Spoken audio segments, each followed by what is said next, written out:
¿Qué tal, Egunon? Hoy tenemos con nosotros a uno de los grandes escritores de la literatura vasca, que después de publicar su última novela, que aquí está, Martutene, no hace más que recibir premios, parabienes y andar de aquí para allá. Ramón Saiz Arvitoria, Egunon. Hola, Egunon. Bueno, ¿te pone esto de andar de aquí para allá o ya necesitas descansar? Pues sí, la verdad es que me vendría bien descansar un poco y olvidarme de Martutene y empezar a pensar en otra cosa, ¿no? Porque hace un año que publiqué en euskera, también, en fin, tuve que promocionar y hablar un poco de la novela por ahí, tampoco mucho, ¿eh? Y luego he estado con la traducción, en fin, que no la he hecho yo, pero bueno, la he supervisado y eso, y luego ahora otra vez la movida de la promoción me tiene un poco aburrido, sí. Bueno, estás en las últimas ya, o sea que enhorabuena. Oye, se me hace raro hablarte en castellano. Bueno, igual es como algunos de los protagonistas, ¿no?, de tu novela, que tienen costumbre de hablar en euskera unas personas y sobre todo, ¿no?, y otras no. Sí, está instalada en una realidad plurilingüe, ¿no? Y juego un poco con eso. Y la verdad es que también plantea, esa realidad plurilingüe plantea problemas de expresión, ¿no? De cómo introducir eso en la novela de forma que sea inteligible, ¿no? Y normalmente me arreglo mediante el diálogo indirecto. Y luego también trato de señalar lo que probablemente también nos pasa cuando cambiamos de código con personas a las que estamos acostumbrados a utilizar un código lingüístico, pasar nos cuesta, ¿no? Que es lo que nos pasa a ti y a mí probablemente, ¿no? Y es que la lengua también condiciona un poco el mensaje. No decimos exactamente lo mismo en una lengua que en otra, ¿verdad? Lo decimos con distintos matices. Esto es lo que ha pasado, ¿no?, en la versión de Martutene en euskera y en la de castellano, que no son totalmente iguales. No, no son totalmente iguales, pero bueno, sí, básicamente es la misma novela, ¿no? He aprovechado para arreglar algunos errores que tenía lamentablemente la versión euskérica, bueno, el original euskérico, y que están corregidos en la traducción. Y, hombre, algún cambio sí que he hecho. Una de las correcciones ha sido que se me fue la mano porque, aunque es una novela muy gorda, era más gorda todavía.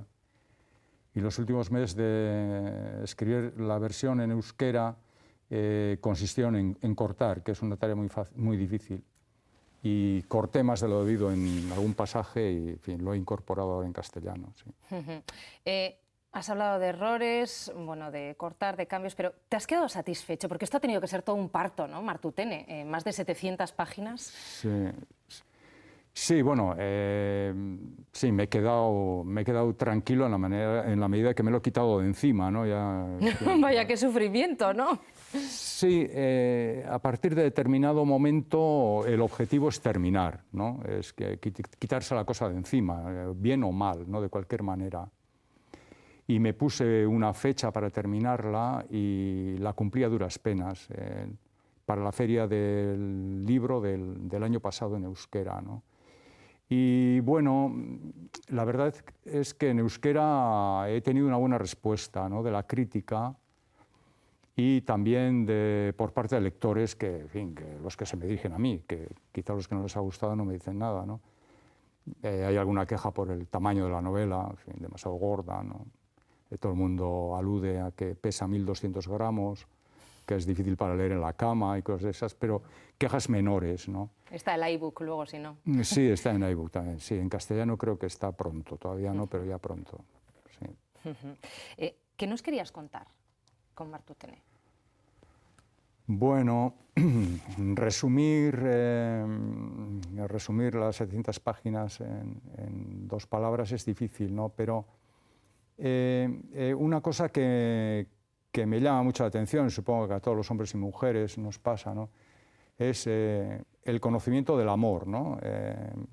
Las parejas que se describen en Martutene, 2 parejas básicamente, están en una situación, pues no sé, de estancamiento, de desamor, y resignados a ello, ¿no? Y ante un nuevo personaje, una joven americana, se remueve eso un poco y quería describir lo que ocurre a unas personas que están en esa situación de estancamiento, la duda de algunas de las personas sobre si realmente han conocido el amor, ¿no? Que es algo que nos planteamos en determinadas etapas de la vida, ¿no? Si verdaderamente eso que hemos sentido es amor, ¿no? Algunos de los personajes de la novela están plenamente convencidos de que lo han conocido, ¿no? No sé si cada uno de nosotros estamos en situación de poder responder afirmativamente, de poder decir con seguridad que sí, que hemos conocido el amor, ¿no? Ya, pero luego siempre todo se enreda, ¿no? No solamente en esta, sino también en otras de tus obras. ¿Hay alguna receta para que dure una relación de pareja de forma sana?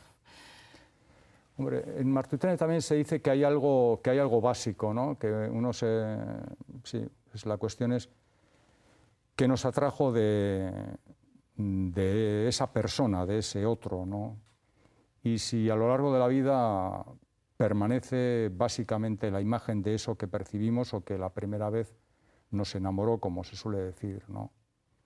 Yo creo que mi generación era mucho más torpe, efectivamente, que la de ahora, y creo que existe el azar, desde luego, existe esa atracción básica, ¿no? El recuerdo de aquello que nos atrajo, y desde luego existe el saber hacer y el trabajarlo, ¿no? Y tengo la impresión de que los jóvenes ahora lo trabajan más, se cuestiona más, se habla más. Sí.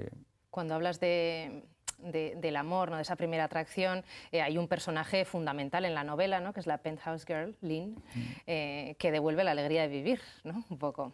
Sí, anima un poco a los hombres. Sí, a los hombres, es el elixir de juventud, sí. ¿no? Pero no es una especie de...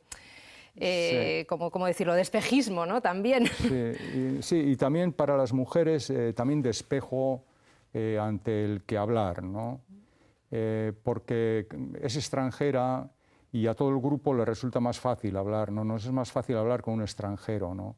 Tenemos menos prejuicios, sabemos que si nos abrimos algún día se va a ir con todos nuestros secretos, no nos importa, cuidamos menos la imagen y tenemos menos miedo de desnudarnos, ¿no? Ante uno de la misma cultura, ante un vecino, a veces nos cuesta abordar temas porque pensamos que nos puede interpretar mal, que puede pensar que decimos porque tal, las palabras nos enredan muchas veces, ¿no?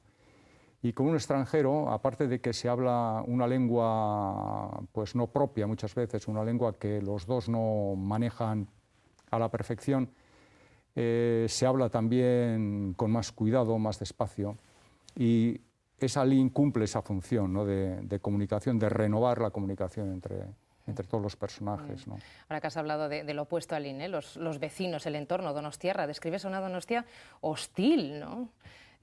Como dura de vivir. Sí, así lo percibes. Pues será que es así como lo veo. La verdad es que la novela transcurre en espacios, digamos, cerrados, ¿no? Sobre todo en una casa de Martutene, y luego hay dos contextos hospitalarios, ¿no? Se habla algo de médicos porque dos miembros de una de las parejas son médicos los dos. Pero sí, pues San Sebastián, pues bueno, pues es una ciudad pequeña, pequeño burguesa, Richiquia, infierno a un día, ¿no? Una ciudad pequeña, un infierno grande, y supongo que tiene todas las desventajas de ser una ciudad pequeña a efectos de poder llevar doble o triple vida, en fin, uno está más o menos constreñido, observado, y sí, esto dificulta la vida, ¿no? No cabe duda que hay otras cosas que son a favor de las ciudades pequeñas, ¿no? Está claro. ¿Y Martutene por qué? Martutene es un poco una metáfora de San Sebastián, porque en un solo barrio reúne primero, y de Euskadi también, ¿no? Primero el nombre nos hace evocar la cárcel. Cuando vamos por ahí y hablamos de Euskadi, también a todo el mundo le viene a la memoria, pues no sé, la violencia, el terrorismo, no sé qué, el contencioso, los líos, ¿no? Entonces Martutene tiene eso, que evoca la cárcel, Y luego en Martutene perviven restos de la Belle Époque, ¿no? de tiempos mejores, ¿no? El primer Kursaal, la primera plaza de toros cubierta de cristal que inauguró la Sinfónica de Berlín en aquellos tiempos. Todavía perviven caseríos y algunas sidrerías y también bloques de viviendas del desarrollismo de los años 60, 70 y también acoge un polígono industrial. Es decir, que lo recoge todo un poco, ¿verdad? Como la pequeña Euskadi. Eso es, sí. Has hablado de la cárcel de Martutene, el conflicto vasco, que sigue estando muy presente en tu obra. No sé si tengo la sensación de que los escritores, pues que empezasteis a escribir, bueno, no sé cuándo empezaste a escribir, pero a partir de los 60 más o menos, o sea, grandes escritores de la literatura moderna, vuestra obra ha girado en torno a si es lícito o no militar en ETA. ¿Sería así? Bueno, digamos, para mí es inevitable que el tema político y el tema del terrorismo estén de telón de fondo en lo que escribo, ¿no? Cosa que a algunos les llama la atención y a mí me llama la atención que les llame la atención, porque me parece inevitable que si uno escribe sobre nuestra realidad no toque ese aspecto, ¿verdad?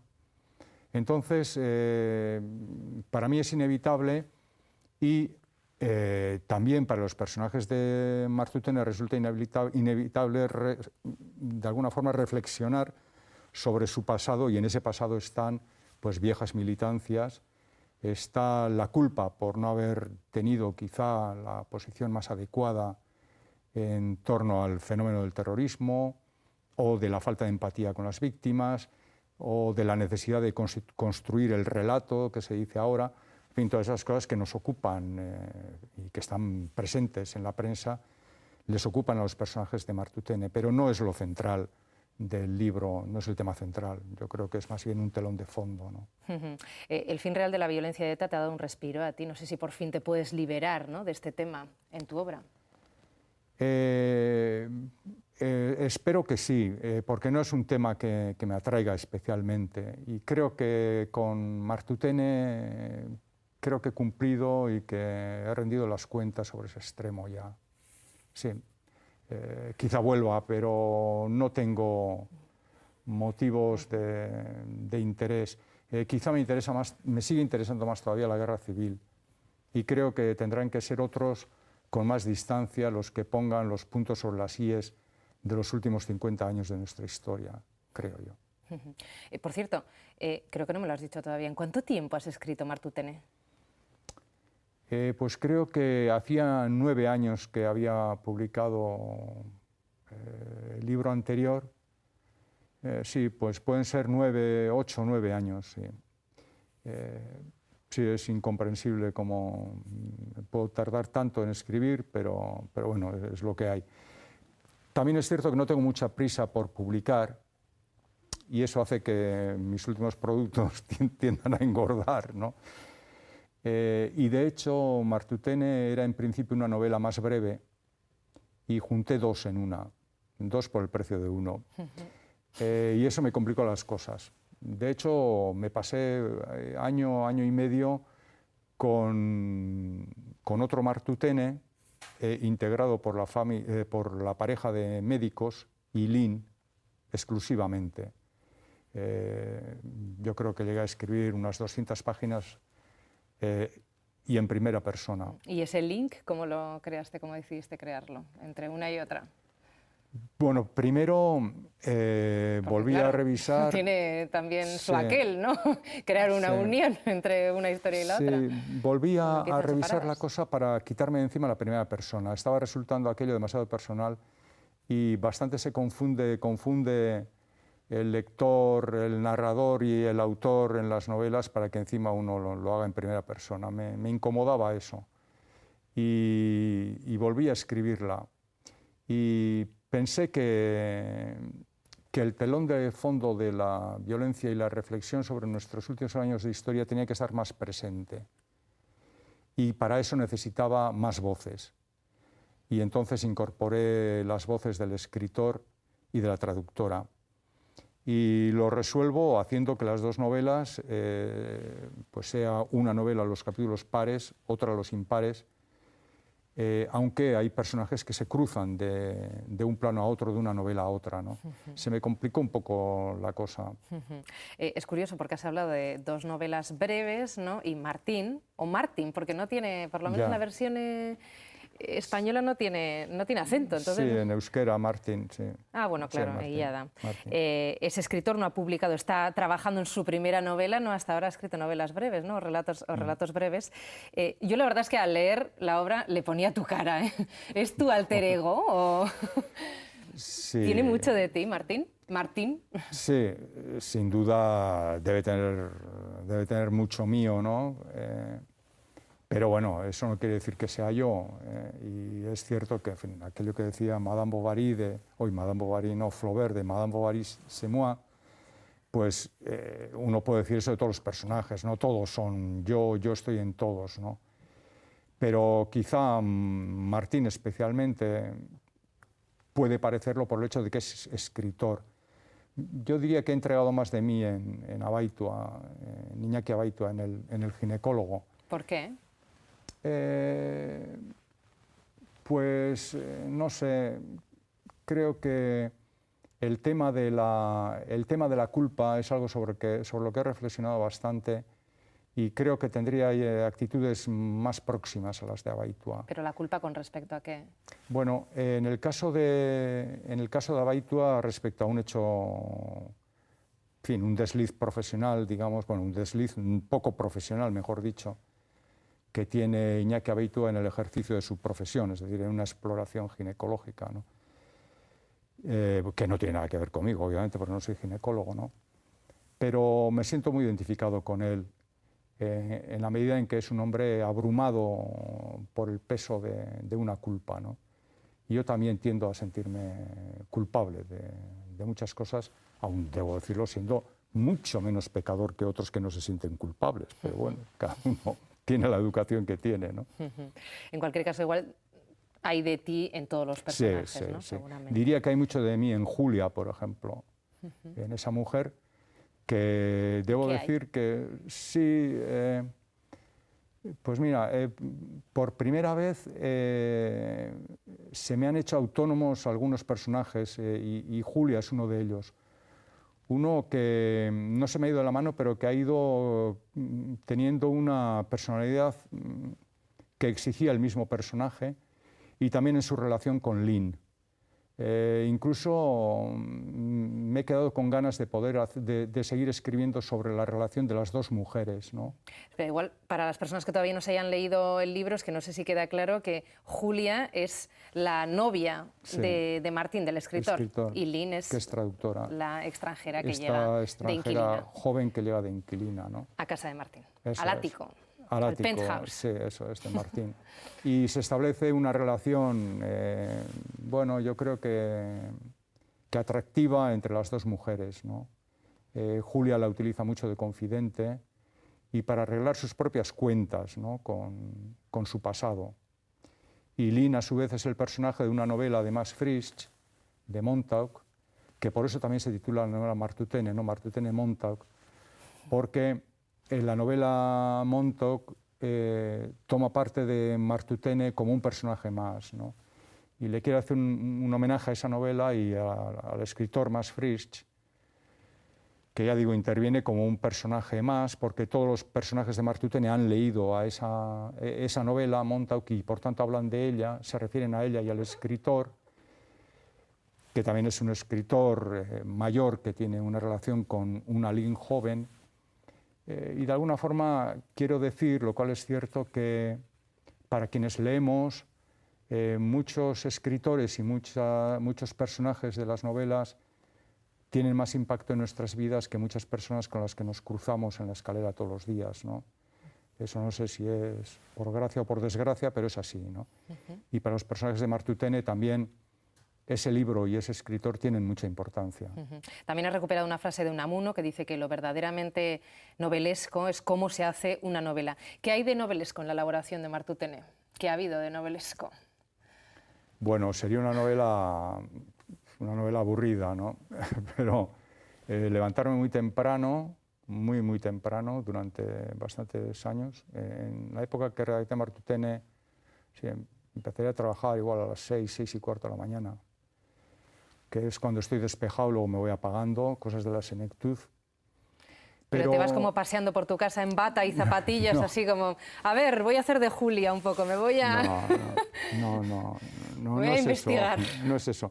De hecho, cuando escribo ya tengo la novela bastante montada en la cabeza, ¿no? Pero lo novelesco, bueno, yo creo que es, en fin, la angustia de crear, de no saber si tienes los miembros suficientes para construir algo, cuando avanzas en la novela y no sabes si eso tiene consistencia. Precisamente de esas dudas quizá mi tendencia a meter dos novelas en una, porque creo que con una no tengo materia suficiente, ¿no? Y entonces quizá hago acopio de demasiado material, ¿no? Pero es verdad, lo que dice Unamuno es verdad, ¿no? También hay una frase célebre que dice que la verdadera aventura no es contar aventuras, sino la aventura de contar, ¿no? Y es verdad que contar es una aventura en sí mismo, ¿no? Y que lo que más que contar aventuras, lo que me interesa es la aventura de contar, ¿no? Y en esa aventura temes defraudar si no consigues una novela de éxito, porque esto también se comenta en el libro, ¿no? Temes defraudar las expectativas de tu gente.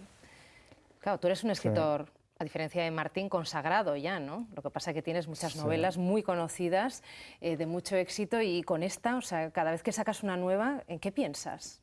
Hay un poco de angustia, tal vez.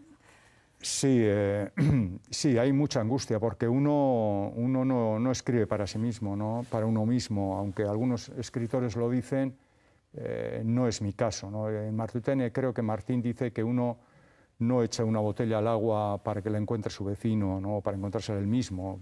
Esperas que alguien encuentre lo que escribes, ¿no? Creo que es un juego, pero que necesariamente para que el juego se resuelva tiene que haber unos lectores. Además no basta con uno, tiene que haber un colectivo, un cuerpo lector. Lo que no sé es cuántos lectores necesito, ¿no? Lo que es obvio es que no necesito centenares de miles, ¿no? Como necesitan otros, pero sí que necesito un cuerpo lector. Y sí que temo defraudarle, ¿no? Sí que temo hacer algo que no guste, hacer algo bueno, que no esté a la altura de otras cosas que he hecho. Bueno, ya me has dicho un poco cuál ha sido la respuesta, ¿no? Pero entonces te estás dando por satisfecho. Todos esos fantasmas sí, se van apagando. Sí, yo creo que he cumplido, sí, en fin, o sea, no quiero tener falsa modestia, creo que he cumplido el objetivo, creo que que en la historia de la literatura vasca es una novela más que da cuerpo a una literatura que cada vez tiene más importancia, ¿no? La literatura en euskera. Y es verdad que en euskera hay un público lector muy culto, muy formado, ¿no? Como mínimo en las dos lenguas, ¿no? El que lee en euskera lee también en castellano y está al tanto de lo que se escribe en otras lenguas.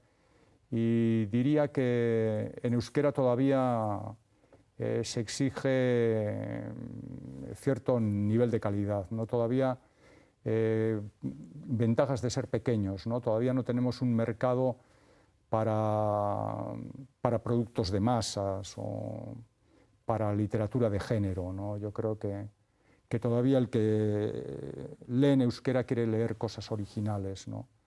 Que para leer otras cosas de literatura además utiliza más el castellano. Bueno, la escribiste en euskera, tu hija la ha traducido al castellano, ¿por qué no la tradujiste tú?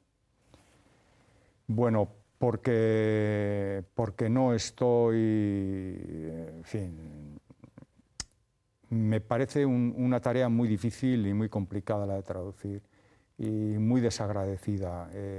Lleva muchísimo tiempo y creo que no tendría la disciplina necesaria para ajustarme al texto, ¿no? Creo que me pasaría a crear otra cosa, ¿no? Hay un cuento muy bonito de Iván Zaldúa que escribe un cuento y luego lo traduce él mismo a otra lengua y entonces hace un cuento mejor y lo traduce a otra lengua y hace un cuento mejor y va desfigurando continuamente el cuento, ¿no? Yo creo que a un escritor le es difícil ser fiel al original, se cambiaría, se alteraría continuamente, y luego que creo que es un oficio para el que yo, desde luego una tarea para el que yo no estoy dotado, ¿no? Pero seguro que has tenido que meter mano en algún momento a lo que ha hecho tu hija, ¿no? Sí, he metido mano completamente, es decir, que después he tenido una traducción prácticamente literal y yo he pisado por encima como el caballo de Atila, en fin, cambiando lo que me apetecía y adaptando determinadas cosas al castellano, ¿no? Una vez te oí decir que escribías para la gente de este país, como que te daba un poco igual que tu obra no fuera traducida a otros idiomas. No sé si ahora estás buscando más difusión, o si sigues en tus 13 de antes o si has cambiado. Yo soy un modesto escritor que efectivamente empecé hace mucho tiempo, en los 60. Mi primera novela la escribí con 24 años y nunca hubiera soñado con que mis trabajos fueran traducidos, ¿no? Era una literatura menor, se ha desarrollado mucho, pero yo, digamos que me ha pillado un poco viejo este desarrollo, ¿no? Yo he tenido otra profesión, es decir, yo no he vivido la escritura y creo que mi ego está más que satisfecho con la repercusión que tiene el libro en euskera, ¿no? Lo que pasa es que, claro, uno tampoco puede negarse a ser traducido y alcanzar también, sobre todo, un público vasco que o no domina o no conoce el euskera y que por tanto necesita leer en castellano, ¿no? Y que supongo que en este caso sí tiene todas las claves para interpretar la novela adecuadamente, ¿no? Bueno, hablando del ego y de satisfacer el ego, otra cita, además que creo que la evocas 2 veces, de Sándor Márai, que dice: es una enfermedad característica del escritor la incapacidad de obtener satisfacción por otra vía que no sea su trabajo creativo. ¿A ti te pasa algo así o como también te has dedicado a otras cosas, pues no tanto? En una época no tanto, debo decir. De hecho, después de hacer una novela que se titula N. Jesús, por el 70 y no sé cuántos, lo dejé porque la profesión en fin, me llenaba bastante y hubo cosas interesantes que hacer. Estrenamos Democracia,